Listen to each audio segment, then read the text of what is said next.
வணக்கம் மக்களே. மதியான நேரம் என்ன செஞ்சுருக்கீங்க? குழம்பு வச்சுருக்கீங்களா? முடிச்சிட்டிங்களா?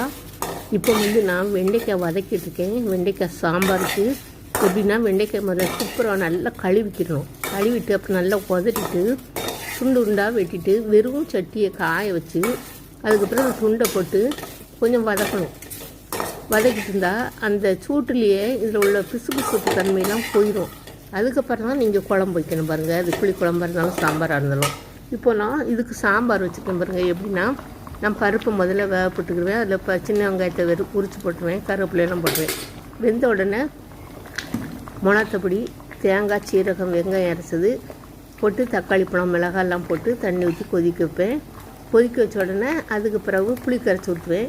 அதுக்கு பிறகு இந்த பருப்பு கடைஞ்சி வந்துருக்கும்ல, அதை ஊற்றிட்டு எல்லாம் கொதித்த உடனே உப்பு போட்டுட்டு அதுக்கப்புறம் இந்த வெண்டைக்காயை போடணும். வெண்டைக்காயை போட்டு நல்லா கொதிக்கணும் பாருங்கள்.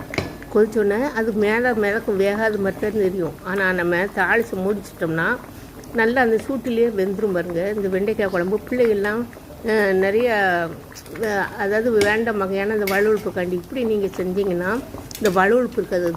பொரிச்சாலும் சரி தான், நீங்கள் குழம்பு வச்சாலும் சரி தான். கொத்தமல்லி போட்டாங்கன்னா நல்லா சாம்பார் ரொம்ப டேஸ்ட்டாக இருக்கும், வாசமாகவும் இருக்கும் பாருங்கள். அந்த காலத்துலன்னு சொல்லுவாங்க, வெண்டைக்காய் சாப்பிட்டா கணக்கு வரும், சாப்பிடுப்பாங்க அந்த பிள்ளைகளை. அதாவது பிள்ளைகளுக்கு கணக்குன்னு அந்த காலத்தில் பாயம், அந்த காலத்தில் எப்படின்னு தெரியல. பாரதியாருக்கே பிடிக்காதான், கணக்கு பிணக்கு ஆமணக்கு அப்படின்னு பாருங்க. அது மாதிரி அந்த கணக்கு வராத பிள்ளைகள்லாம் நீங்கள் சாப்பிடுங்கன்னு அந்த காலத்தில் சொல்லுவாங்க. இப்படி தக்காளி பழம் இருந்ததுன்னா இந்த முழுசாக கிடந்துன்னு வைங்களேன், பாதியாக அதை அப்படியே கரண்டியை வச்சே மசிச்சு விட்டுருங்க. இல்லைன்னா குழம்பு நீங்கள் சாப்பிட்ற டயத்துக்கு நல்லா மசிஞ்சிரும் பாருங்க.